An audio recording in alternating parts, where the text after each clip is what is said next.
السلام علیکم ورحمۃ اللہ۔ بہت ہی دکھ کا موقع ہے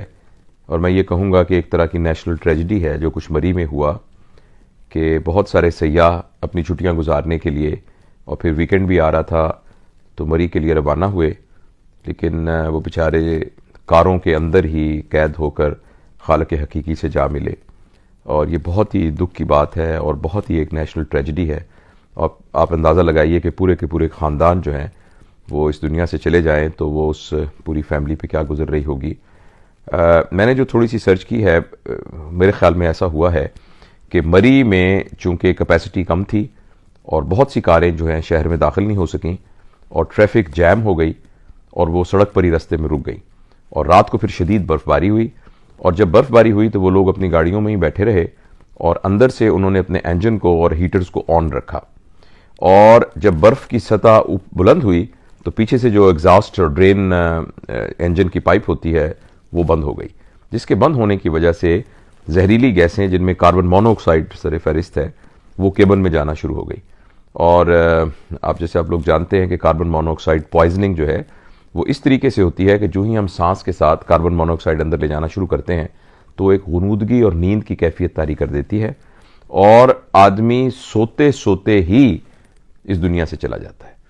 اور وہ جو ہمارے باڈی میں ہیموگلوبن ہے، جب آکسیجن اس سے ملتی ہے تو وہ تمام سیلوں تک آکسیجن پہنچتی ہے، مگر جب کاربن مونو آکسائڈ وہاں ملتی ہے تو وہ کاربوکسی ہیموگلوبن بن جاتا ہے، جو کہ سیل کو جو ہے وہ ریسپریشن نہیں پرووائڈ کر سکتا،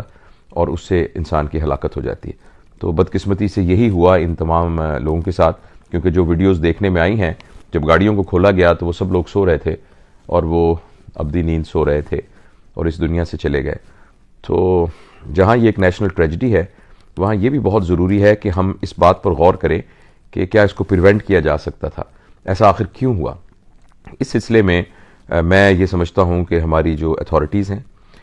ان کی یہ ذمہ داری بنتی ہے، کیونکہ ہر سال مری میں بہت سارے سیاح جاتے ہیں جو دور کے ناردرن ایریاز ہیں، وہ تمام لوگوں کی اپروچ میں نہیں ہوتے، اور کامن پیپل جو ہیں وہ عموماً مری کا رخ کرتے ہیں کیونکہ اسلام آباد سے وہ بہت نزدیک ہے، اکنامیکل بھی ہے۔ تو جب ہمیں ہر سال پتہ ہوتا ہے کہ بہت سارے لوگ آتے ہیں تو اس کی پیش بندی پہلے ہی کرنی چاہیے، اور کوئی نہ کوئی ایسا ادارہ ہونا چاہیے جو یہ کیلکولیٹ کرے کہ مری کتنے اور جو گلیات ہیں وہ کتنے سیاح ان کو اکوموڈیٹ کر سکتے ہیں، اور اس کے حساب سے جب ایک خاص تعداد کے لوگ وہاں سے ٹریول کر جائیں تو ان کے بعد ان کو روک دیا جائے، اور جب تک وہ لوگ واپس نہ آئیں تو نئے اور لوگوں کو آنے کی اجازت نہ دی جائے، اور اسی طریقے سے جن لوگوں کو اجازت دی جائے ان کے پاس وہاں کے ہوٹلز کی یا رہائش کی پرائر بکنگ ہونی چاہیے۔ تو یہ تھوڑی سی محنت کر کے ایک ٹاسک فورس بنا کر، کیونکہ یہ ہر سال کا معاملہ ہے، تو ٹاسک فورس بنا کر اس کو آرگنائز کیا جا سکتا ہے، اور اب تو ایک ڈیجیٹل زمانہ ہے اور آپ بہت آرام سے اس کو کمپیوٹرائز کر سکتے ہیں اور بڑے آرام سے یہ پتہ کر چلا سکتے ہیں کہ کتنے لوگ آ سکتے ہیں جن کو آسانی کے ساتھ اکوموڈیٹ کیا جا سکتا ہے۔ اور اسی طرح سردی میں وہاں گیس کی کمی ہو جاتی ہے، پانی کی کمی ہو جاتی ہے، اور سہولتوں کی کمی ہو جاتی ہے، تو یہ اس بات جو اتھارٹیز ہیں ان کی یہ رسپانسبلٹی ہے کہ ان تمام چیزوں کو دیکھیں تاکہ سیفٹی جو ہے ٹورسٹ کی ان کو انشور کیا جائے۔ ہماری حکومت پروموٹ کرتی ہے سیاحت کو۔ پچھلے دنوں یہ جو ہمارے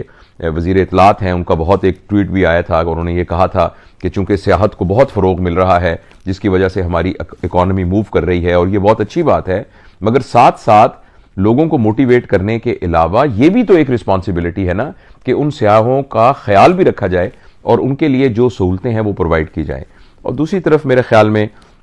جو کامن پیپل ہیں، ہم سب لوگ ہیں، ہماری بھی یہ رسپانسبلٹی ہے کہ ہم بھی اپنی سیفٹی کا خیال رکھیں، اور ان مقامات پہ جانے سے پہلے یہ انشور کر لیں کہ اس کے سارے انتظامات موجود ہیں یا نہیں ہیں۔ مجھے پورا یقین ہے کہ جو لوگ مری کے لیے نکلے تھے ان کو پہلے اس بات کا پتہ تھا کہ مری میں بہت رش ہو گیا ہے، ان کو اس بات کا پتہ تھا کہ وہاں سڑکیں چوک ہو جاتی ہیں اور وہاں ٹریفک جیم ہو جاتی ہے۔ تو ہماری اپنی بھی ایک رسپانسبلٹی ہے جس کا ہمیں خیال رکھنا چاہیے، اور حکومت کی بھی بڑی یہ رسپانسبلٹی ہے کہ اگر وہ سیاحت کو فروغ دینا چاہتی ہے تو اس سلسلے میں فول پروف انتظامات کیے جانے چاہیے۔ اللہ تعالیٰ ان تمام لوگوں کو غریق رحمت کرے۔ ان کی موت جو ہے وہ شہادت کی موت ہے، حادثاتی موت ہے اور شہادت کی موت ہے۔ اللہ تعالیٰ ان کی مغفرت کرے، ان کے درجات وہاں بلند کرے، ان کے پسماندگان ان کو صبر جمیل عطا فرمائے، اور ہم سب اس سانحے سے